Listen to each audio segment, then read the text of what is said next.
After my parents hid Grandpa's funeral, I stayed silent about his $35 million will.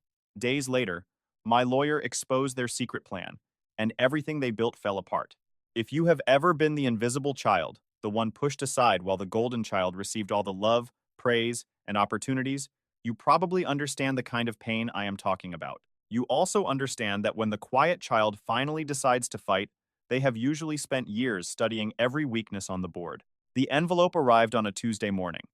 I remember the day clearly because I was sitting at my kitchen table, drinking my second cup of black coffee and reviewing a complicated trust document for one of my clients. I am an estate planning attorney. I spend my working life constructing legal fortresses around people's assets, protecting their money from the same relatives who insist they love them. When the mail came through the slot in my front door, one envelope landed with a heavy, distinctive thud. I walked over and found a thick certified letter from Evander and Associates. My heart gave an irregular beat. Evander was my grandfather Silas's attorney. Grandpa Silas had been a giant of a man in every sense. He was a self-made commercial real estate developer who had built an empire out of grit, discipline, and concrete beginning in the late 1970s. He was stoic, intensely observant, and sharper than anyone else in our family. He rarely wasted words, but whenever he spoke, people listened. I sliced open the heavy envelope with my letter opener. The metallic sound echoed through my quiet apartment. Inside were several crisp, watermarked pages. Legal language was second nature to me. But as I began reading, the words blurred. Grandpa Silas was dead. He had died 6 weeks earlier. My breath caught in my throat. I gripped the edge of the granite counter, trying to understand what I was seeing. 6 weeks had passed, and no one had told me. Somehow, the man I loved most in the world had died, been buried, and disappeared from my life without anyone giving me the chance to say goodbye. I forced myself to continue reading until I reached the distribution of assets. There it was, in undeniable black and white. I, Ronan, was the sole primary beneficiary of his entire estate. The liquid assets, investment portfolios, commercial properties, and everything held through his trust had a combined value of approximately $35 million. I stared at the figure. $35 million. That was the amount my parents had decided was worth destroying our family over. That was the amount they had tried to steal while pretending I did not exist. Nausea rose in my stomach, followed by a rush of adrenaline so powerful that my hands began to tremble. I set the will on the counter. Attached to it was a smaller sealed envelope with my name written in Grandpa Silas's familiar, elegant handwriting. I picked it up and felt its weight in my palm. My grandfather did not make frivolous gestures. If he had attached a handwritten message to his final will and testament, it meant he had anticipated what would happen after his death. It meant he had understood exactly who my parents were and what they were capable of doing. I did not open it yet. I stood alone in my kitchen while the morning sunlight cast long shadows across the floor. My family had buried my grandfather without telling me. They had thrown me aside like something disposable, convinced they could erase me from the story and claim his empire for themselves. They believed I was still the quiet, weak son who would accept whatever they did. They had forgotten what I did for a living. They had forgotten that I read the fine print. I took out my phone and stared at the blank screen. I did not call my mother. I did not scream at my father or demand an explanation. I decided to do what I did best. I would collect the evidence, study the documents, and build a case so airtight that they would have nowhere to hide. The money was shocking, but the handwritten letter frightened me more. Grandpa Silas had known something. He had known enough to leave behind a message designed to survive him.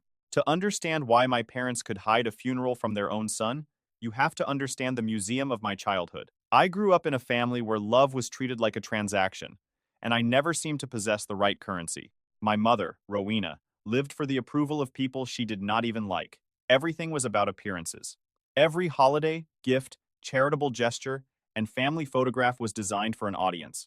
My father, Orson, was her enabler. He knew when she was being cruel, but he lacked the courage to oppose her. He nodded along with whatever she wanted because standing up for the truth would have required him to endure her anger. Then there was my younger brother, Kian, the golden child. Kian was charming, loud, and entirely lacking in ambition, yet my parents treated every ordinary thing he did as proof of his brilliance. The summer I turned 16, I wanted a cheap used car so I could drive to my after-school job. I asked my parents for a $500 loan to cover the down payment. My mother looked over her reading glasses, sighed as though I had insulted her, and lectured me about financial responsibility. She told me to pull myself up by my bootstraps and reminded me that money did not grow on trees. I worked double shifts at a greasy diner for 4 months until I could afford a rusted car on my own. 2 weeks after I bought it, Kian turned 16. My parents surprised him with a brand new customized sports car wrapped in an enormous red bow. When I asked why he deserved something so extravagant while I had been denied a small loan, my father shrugged and said Kian was under tremendous academic pressure and needed a reward. Kian was failing mathematics. I was on the honor roll. That was when I finally understood that I was entirely on my own. I learned to become invisible. I stopped requesting help because every request became another opportunity for them to humiliate me. I put myself through college and law school with scholarships, student loans, part-time jobs, and severe sleep deprivation. On the day I graduated from law school, I stood in the auditorium, wearing my robe, and searched the crowd for my family. Everywhere I looked, proud parents held flowers, balloons, and cameras. My parents were not there. They had called the night before and claimed they were exhausted. They said they needed to take Kian on a weekend trip to the coast because he was depressed about a recent breakup. As I continued scanning the auditorium, I saw a tall, older man in a perfectly tailored charcoal suit sitting quietly near the back. Grandpa Silas. He had flown across the country, entered without making a spectacle, and watched me walk across the stage. Afterward, he took me to a quiet steakhouse and ordered 2 expensive cuts of meat.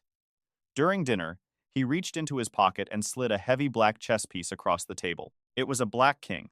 Black always goes second, he told me, his eyes sharp and serious. Black has to be smarter. Black has to watch the board, see the trap, and dismantle it. I had carried that chess piece with me ever since. The final betrayal began 3 years before his death, when Grandpa Silas's health started declining, and he needed to move into an assisted living facility. Suddenly, my mother transformed herself into the world's most devoted daughter-in-law. Rowena took control of the move. She selected the facility, packed his possessions, and made sure her name was listed as the primary emergency contact. On moving day, she and Orson posed for photographs in his new room. They wrapped their arms around him and flashed enormous practice smiles for the camera. Within an hour, the pictures appeared on Facebook beneath a caption about caring for their beloved patriarch and always putting family first. The truth was very different. As soon as the photographs were taken, my parents stopped smiling. They complained about the smell of the facility and left. After that day, they almost never returned. They did not visit him on holidays or birthdays. They did not sit beside him when he was lonely. They did not bring him anything he loved. I was the one who drove 4 hours every other weekend to see him. I brought his favorite dark chocolate. We played chess in a quiet corner of the recreation room and talked about business, law, family, and the world. I never photographed those visits. I never posted anything online, and neither did he. We simply spent time together in our quiet reality, while my parents maintained their loud, carefully manufactured lie. Being invisible had hurt me for years, but it had also given me a kind of power. I noticed things people revealed only when they believed no one important was watching. The silence in my kitchen was broken when my phone suddenly rang. The caller was Veda, Grandpa Silas's housekeeper and closest confidant for more than 20 years. She was a warm, direct woman who knew nearly every secret in the family but respected my grandfather too much to gossip. I answered. Before I could finish saying her name, I heard a ragged sob. "Oh, Ronan, my sweet boy," she cried. "I am so sorry. I tried to call you, but she blocked me. She blocked my number from his phone. She blocked me from the facility." I sat down at the kitchen table. "Veda, slow down. Who blocked you? What happened?" "Your mother?" she said. "Rowena. When Mr. Silas passed away, she took over everything immediately. She ordered a closed casket and arranged a private service at the smallest funeral home across town. It was just her, Orson, Kian, and a few of her friends from the country club. I felt the blood leave my face. A funeral? Veda, he died 6 weeks ago. How did they hide a funeral from me for 6 weeks? Because she wanted to, Veda answered, her grief turning to anger. I heard about it through the nurses. I went to the funeral home anyway. I brought the cream-colored guest book with the silk ribbon that Mr. Silas kept in his study. He always said he wanted people to sign it at his funeral. But when I arrived, Rowena stopped me at the door. Veda paused to catch her breath. She looked at me like I was dirt on her shoe. She said the service was strictly for immediate family. I told her I was looking for you. I asked where you were. Do you know what she told me? I could barely speak. What? She said, Ronan could not be bothered to show up. He is too busy with his little law career. He has always been a disappointment. A cold, heavy weight settled in my stomach. My mother had not merely excluded me. She had used my absence to make me the villain. She had weaponized grief I did not even know I was supposed to be experiencing. Veda told me they had not played Grandpa's favorite jazz music. The service had been rushed through in less than 30 minutes, and Kian had spent most of it looking at his phone. They had treated the burial of a remarkable man like an irritating errand. I thanked Veda, promised I would see her soon, and ended the call. For a long time, I remained motionless at the kitchen table. The pain of losing my last chance to say goodbye slowly froze into something hard, cold, and precise. I had spent my entire life trying to earn love from people who were fundamentally incapable of giving it. I was finished. I did not yell or throw anything. I did not call my mother to ask why she hated me. I walked into my home office, sat behind my oak desk, and opened a fresh manila legal file. With my black fountain pen, I wrote 2 words across the tab in block letters. The Silas Protocol. I placed the $35 million will inside. I was going to dismantle their plan piece by piece, and I was going to do it completely legally. Once the initial shock faded, the meticulous part of my mind took control. If my parents had orchestrated a secret funeral and lied about my absence, they were hiding something larger. I opened my laptop and began searching. I did not need to hack into anything. Arrogant people are usually careless because they assume they are the smartest people in every room. I searched online estate auction platforms, local classified advertisements, and high-end antique forums serving my parents' area. Within 3 hours, I found what I was looking for. An anonymous seller on a premium auction site was listing Grandpa Silas's belongings. Not ordinary furniture or clothing, but the things he had treasured. First edition novels, vintage silver cufflinks, and personal collectibles. Then I saw his watch. It was a rare mechanical chronograph from the 1960s. He had worn it every day. When I was a little boy, sitting on his knee, he would let me wind it. The listing described the sale as an estate liquidation benefiting charity. The seller's location matched my parents' postal code. The account had been created exactly 48 hours after Grandpa Silas died. His body had barely been cold. The funeral had not even taken place, yet they were already raiding his room, cataloging his memories, and selling them online. Rage surged through me, but I forced it down. I created a new email address and registered as a buyer under a pseudonym. I contacted the seller, asked whether the watch was still available, and offered to purchase it privately so the seller could avoid auction fees. A reply arrived 10 minutes later, $2,000 by cash or wire transfer. The price was firm, no returns. The clipped, impatient tone was unmistakably my father's. I negotiated for a few messages, pretending to be a disinterested collector. Orson was eager to receive the money. He promised overnight shipping if I transferred the funds immediately. Using an account that did not reveal my identity, I sent him $2,000. I bought my own grandfather's watch back from my father. Orson even charged me $45 for expedited shipping. 2 days later, an unmarked cardboard package arrived at my apartment. Inside, wrapped carelessly in cheap bubble wrap, was the chronograph. The metal felt cold in my hand. The leather strap was worn into the precise shape of Grandpa Silas's wrist. I wound the dial, and a soft, rhythmic ticking filled the room. It sounded like a heartbeat. I fastened the watch around my wrist. At that exact moment, my phone rang. Evander and Associates. I answered immediately. Ronan? Evander said in his deep, gravelly voice. He offered no empty condolences or unnecessary small talk. He knew he was speaking to another lawyer. I assume you received the package. I did. I am looking at the will now. $35 million. That is correct, he said. But the will is only the architecture. It is not the foundation. Silas knew this day would come. He knew what your mother and father were capable of. There are things you need to see, and they cannot be sent through the mail or discussed over an unencrypted telephone line. When? My office. Tomorrow morning at 9. Bring a large briefcase. The call ended. I looked at the vintage watch ticking on my wrist. My parents thought they had won. They believed they had liquidated my grandfather's life, erased his favorite grandson, and positioned themselves to claim everything. But Evander's instruction changed the direction of all our lives. Bring a large briefcase.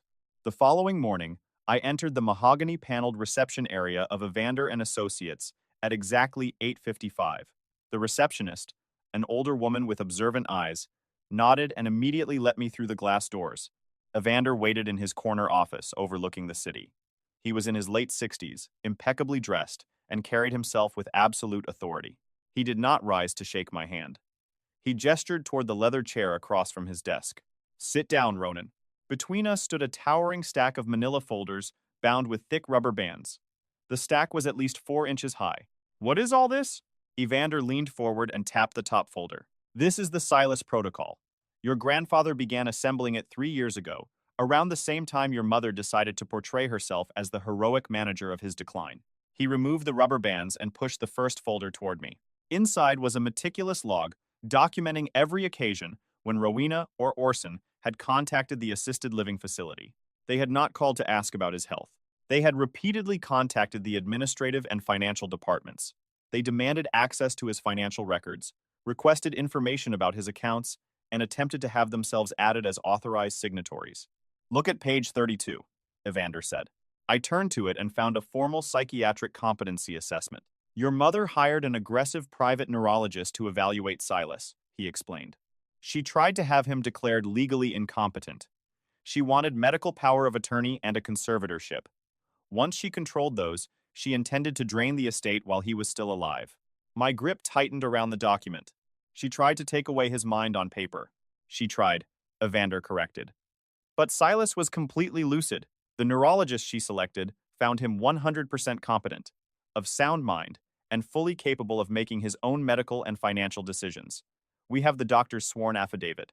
Evander pointed to another document. The moment that assessment came back, Silas contacted me. He restructured everything. He locked your parents out of the trust entirely, and he instructed me to document every move they made from that moment forward. For the next 3 hours, I read emails, transcribed voice messages, facility reports, financial requests, and threatening letters Rowena had sent to administrators while trying to force her way into Grandpa Silas's affairs. It was a masterclass in covert elder abuse. She had tried to suffocate him legally, stripping him of independence and treating him like an obstacle between her and his money. When I finished the final page, I closed the folder. Evander opened a desk drawer and removed the original sealed envelope bearing my name. Silas told me to give you this when the wolves started howling, he said. He knew they would try to break you. He knew they would try to steal everything. I stared at my grandfather's handwriting. Before I could open the envelope, my phone vibrated in my pocket. It was a message from Rowena. Hi, sweetie. I know things have been distant lately. Your father and I are dealing with complicated legal paperwork regarding Grandpa's passing. We need to have a family dinner tomorrow night at our house to sort through the estate details. Please be there at 7. Love, Mom. I showed the message to Evander. He raised one eyebrow. The wolves are hungry, I said. Take the file, he told me. Make copies and remember what you do for a living. I packed the entire 4-inch stack of evidence into my briefcase and drove home. My mother's message remained on my screen, radiating dishonesty. Love, Mom. Those might have been the 2 greatest lies she had ever written. She was not inviting me to grieve with the family. She intended to corner me, intimidate me, and pressure me into surrendering whatever insignificant portion of the estate she assumed Grandpa Silas had left me. She thought I was still oblivious. She believed I was the sad, invisible son who did not even know a funeral had occurred. At home, I turned my office into a war room. I scanned every page of the file. The medical assessment, threatening emails, financial inquiry logs, facility correspondence, affidavits, trust documents, and final will. I created several secure digital copies and printed hard copies of the most damaging evidence. I selected the competency assessment Rowena had commissioned herself, the updated trust records, and the final will showing exactly how the $35 million estate was to be distributed. From my closet, I took out a new hard-shell leather briefcase I had purchased for a major corporate litigation matter. It looked expensive, severe, and impossible to ignore. I organized the evidence carefully inside it and placed Grandpa Silas's letter in an interior compartment. Then I opened the wooden valet box on my bedroom dresser. The Black King rested on dark velvet. I lifted it and remembered his words. Black always goes second. Black has to be smarter. Black has to watch the board, see the trap, and dismantle it. I slipped the chess piece into the inner breast pocket of my suit jacket. Before leaving, I finally opened Grandpa Silas's letter and read it alone. His words hurt, but they also removed any remaining doubt about what I needed to do. I returned the letter to its envelope and packed it beside the will. I showered and let the hot water run over me, washing away the final remnants of the quiet, compliant son my parents expected. Then I put on my armor, a crisp white shirt, a dark navy suit, and a perfectly knotted silk tie. The man in the mirror was not Ronan the outcast. He was Ronan the estate attorney, Ronan the beneficiary. Ronan, the man holding every piece of evidence they had never imagined existed. At 6:30, I picked up the heavy briefcase and left. Their large suburban home was 30 minutes away. The sun was setting when I entered their affluent neighborhood, throwing long shadows across the manicured lawns. I parked behind Kian's ostentatious sports car and remained in my vehicle for a moment with my hands on the steering wheel. I was about to enter the lion's den, fully aware of the trap waiting inside. They did not understand one essential fact. I was not the prey. I took the briefcase, climbed the steps, and opened the heavy oak front door without knocking. The smell of expensive roast beef and Rowena's overpowering floral perfume reached me immediately. Voices came from the formal dining room. I tightened my grip on the briefcase, felt the weight of the Black King against my chest, and walked toward them. The seating arrangement was deliberate. Rowena sat at the head of the long mahogany table, like the queen of her manufactured kingdom. Orson sat at her right hand, looking like a tired and obedient soldier. Across from him were my Aunt Cressida and her loud husband, Uncle Merrick. They had traveled from out of state, clearly summoned to make the confrontation feel more intimidating. Kian sat halfway down the table, slumped over his plate and pushing a piece of potato around with his fork. He did not look at me. The chair reserved for me stood at the farthest end of the table. The outcast's chair, the invisible child's corner. I crossed the Persian rug, placed my briefcase beside the chair, and sat without speaking. Ronan, Rowena said with artificial sweetness. I am so glad you could finally make time for your family. I know you are always terribly busy with your paperwork. I made time, Mother. I lifted my water glass and took a slow drink. Dinner became an extended exercise in psychological manipulation. For the first 30 minutes, no one mentioned Grandpa Silas. Uncle Merrick dominated the conversation, speaking loudly about his golf handicap and offering uninformed opinions about estate law. He used the word probate incorrectly several times, while pretending to educate me about my own profession. When a family member dies, the state wants to consume all the assets, Merrick declared, waving his fork.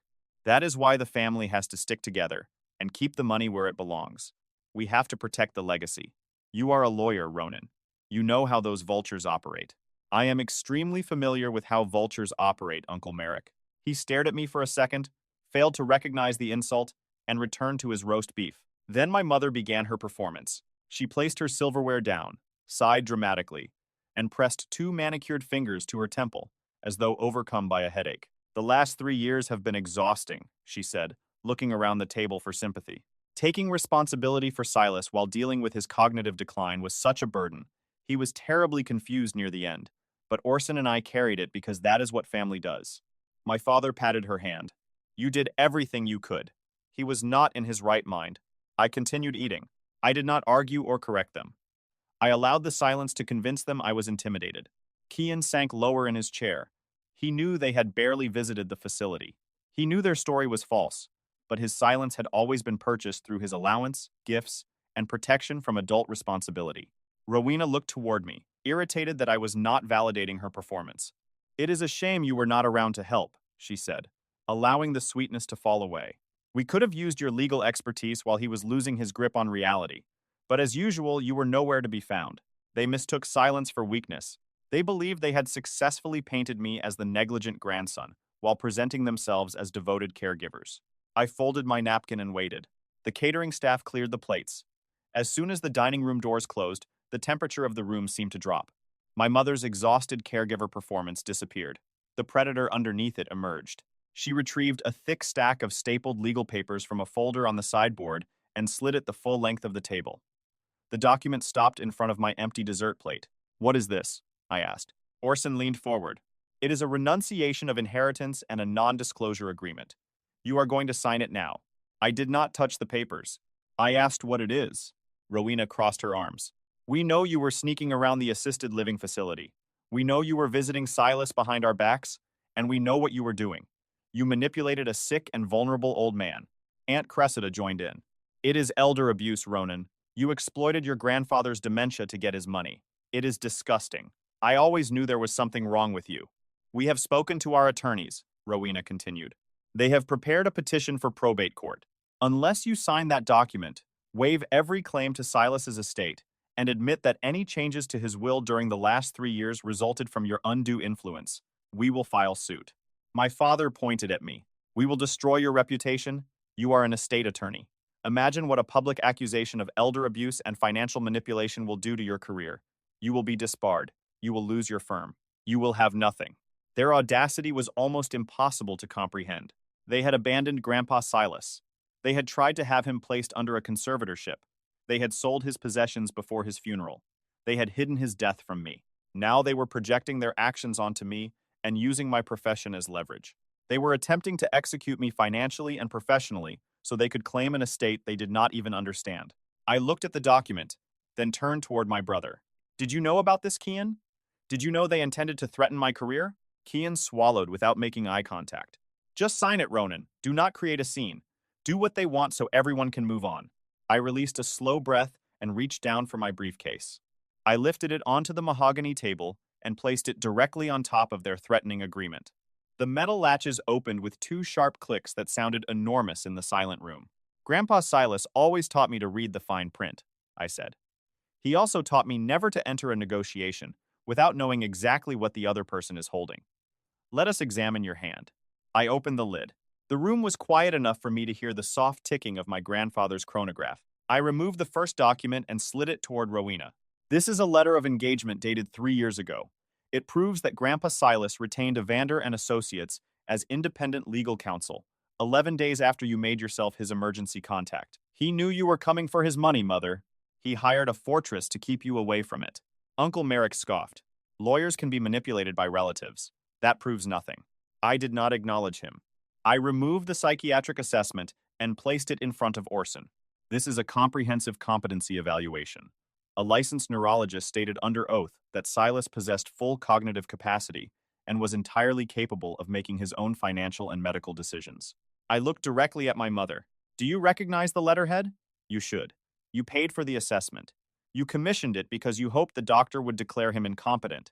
Instead, your own expert proved he was sane. Rowena's face twitched. Her confidence cracked, and confusion flashed across her eyes. Where did you get that? I am not finished.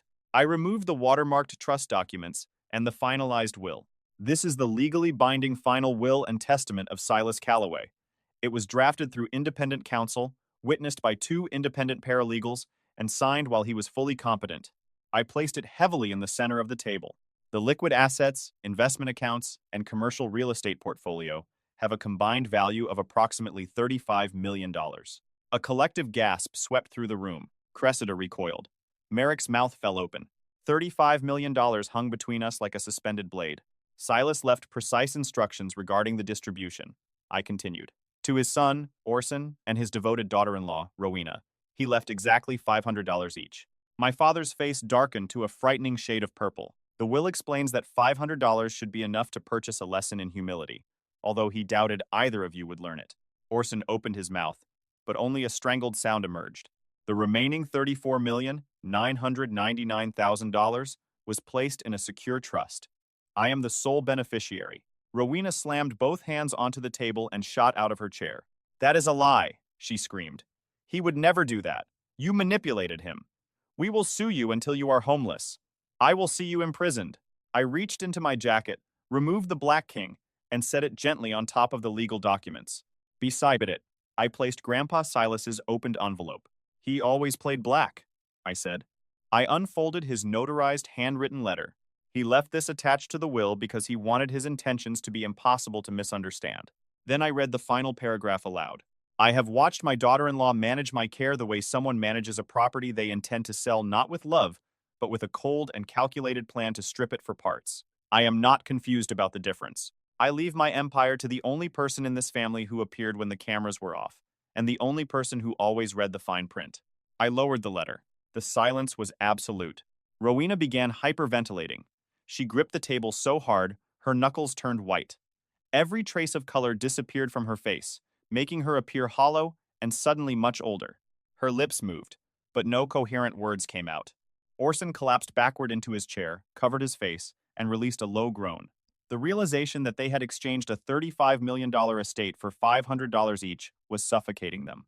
Merrick, who had spent dinner loudly displaying his imaginary legal expertise, stared blankly at the wall. Cressida pressed a cloth napkin against her mouth, recognizing that she had chosen the losing side of an enormous financial conflict.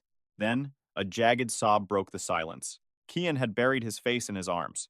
"I am sorry," he cried. "I am so sorry, Ronan." "Sorry for what?" My voice remained cold. I wanted him to say it clearly. I wanted every person in the room to hear. Kian lifted his head. His face was streaked with tears. "I knew about the funeral. Mom told me Grandpa died on a Tuesday.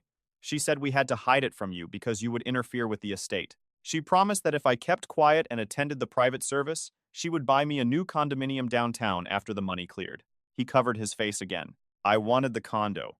I did not know he had changed the will." Rowena turned on him. "Shut up, Kian, you idiot. Shut your mouth." It was too late. The golden child had admitted, in front of witnesses, that they had conspired to conceal a death for financial gain. The structure holding their toxic family together collapsed in a matter of seconds. I returned the evidence to my briefcase and closed the latches.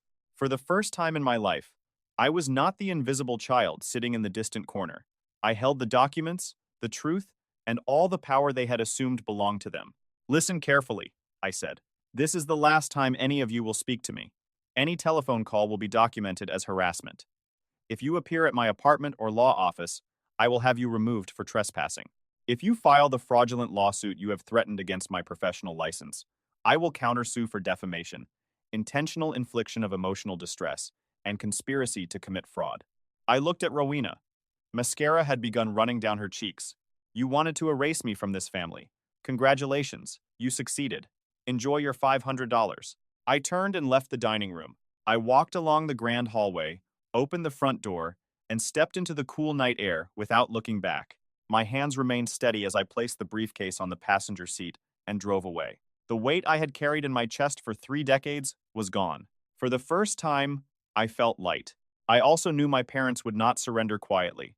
Toxic people rarely accept consequences when they can blame someone else, and desperate people make catastrophic decisions. 2 weeks later, despite my warning, they challenged the will.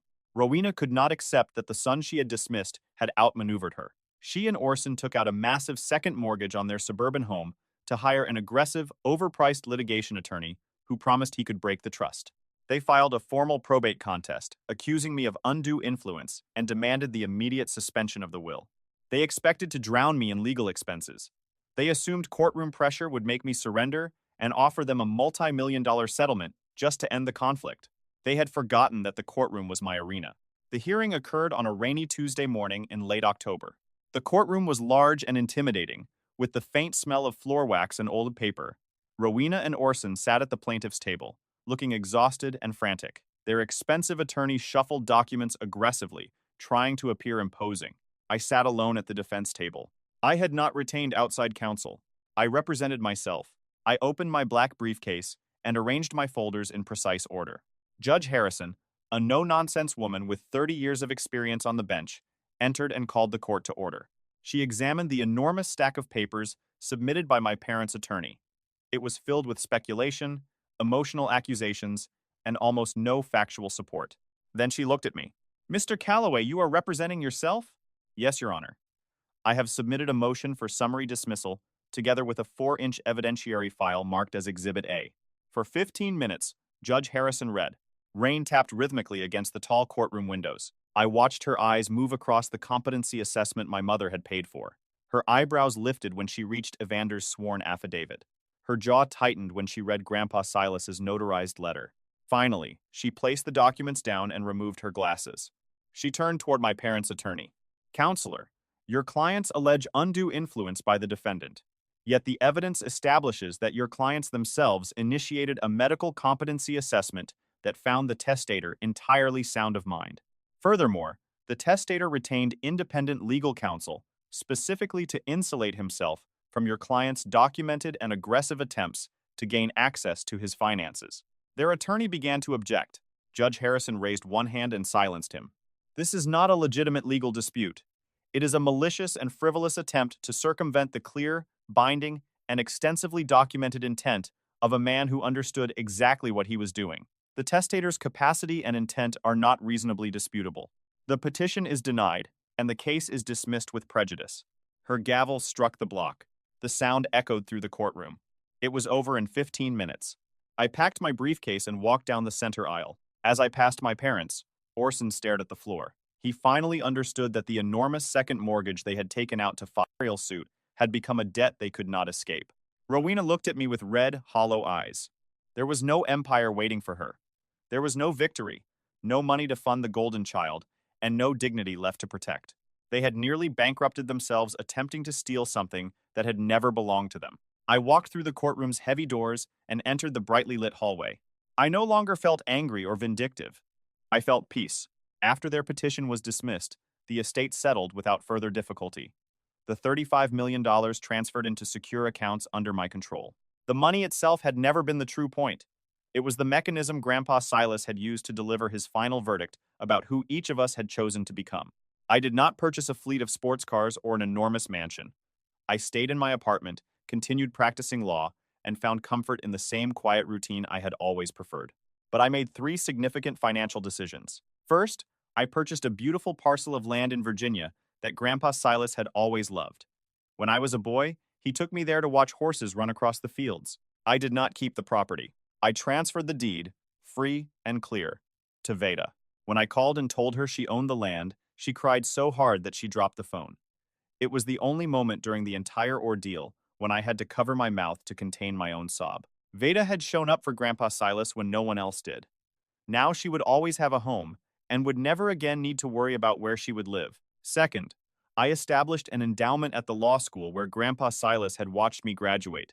I created the Silas Calloway Memorial Scholarship, a full scholarship awarded annually to a first-generation law student from a low-income background. I wanted his name connected to people who worked in the shadows, read every line, and understood what it meant to build a future from nothing. Finally, I donated a substantial portion of the liquid assets to a pro bono legal clinic specializing in protecting elderly people from financial abuse committed by their own relatives.